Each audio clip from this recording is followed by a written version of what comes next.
It all started with what seemed like a simple act of family kindness, a sister opening her home to her younger brother and his girlfriend.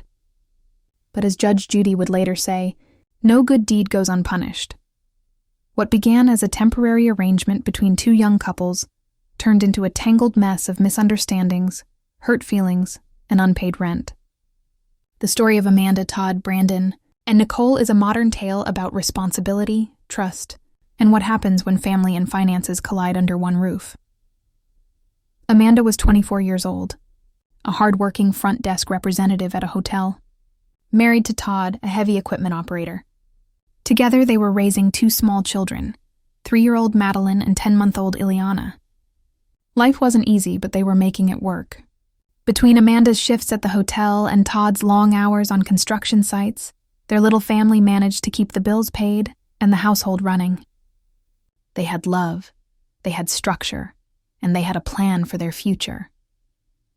Then came Brandon, Amanda's 20-year-old brother. He was still figuring out adulthood, having lived independently since the age of 17 after their mother passed away.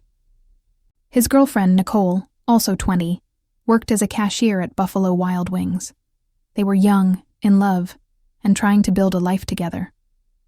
When they needed a place to stay, Amanda didn't hesitate.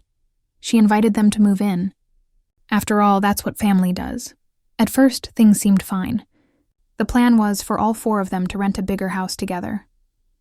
The house had 3 bedrooms and an unfinished basement.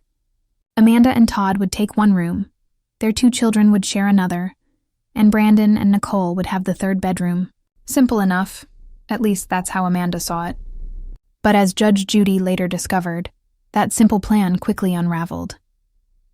During the walkthrough of the house, Amanda offered Brandon and Nicole the upstairs bedroom near the kids' bathroom.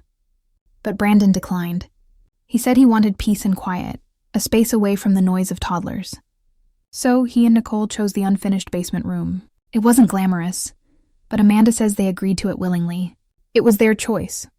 However, Brandon and Nicole remember it differently. They say the basement smelled like cat urine, had concrete floors and exposed sheetrock. It was noisy because of the laundry room next door. They felt like they'd been pushed into a storage space rather than offered a proper bedroom, but they didn't complain much at the time. Not until later, when the situation began to fall apart.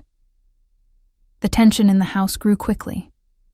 Between Amanda's busy work schedule, Todd's long shifts, and the 2 babies constantly needing attention, the home was loud and chaotic.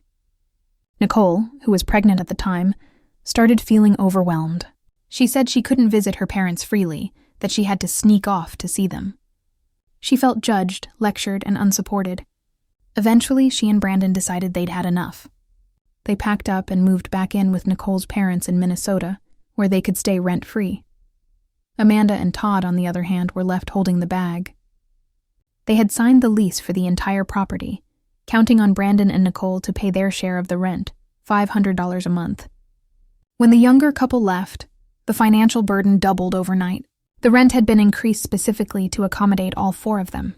Without Brandon and Nicole's contribution, Amanda and Todd struggled to keep up with the bills. When they took the case to Judge Judy, Amanda and Todd argued that Brandon and Nicole had signed the lease knowingly. They believed everyone understood it was a formal agreement, not a casual arrangement. Brandon and Nicole, however, insisted that they had been misled. They claimed Amanda told them their names were only needed for the landlord's record, not as legal tenants. They said they never got to read the lease because Amanda was in a rush and only took pictures of their driver's licenses to send to the landlord. Judge Judy wasn't buying it. She pressed Brandon and Nicole with her signature directness. "Didn't you read the lease?" she asked. Brandon replied that they didn't have the chance. But Judy's expression said it all. That excuse wasn't going to fly in her courtroom.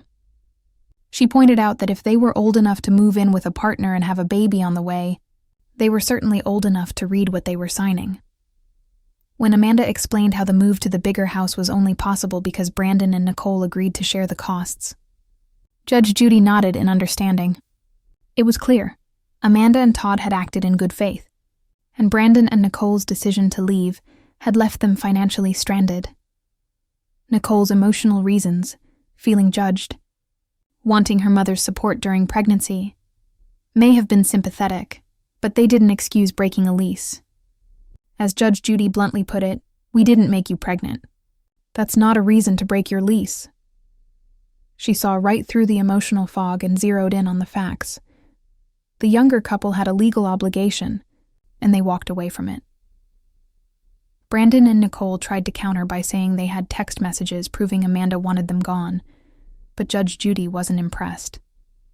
"I read your answer," she said sharply. "There was nothing in it to suggest they kicked you out."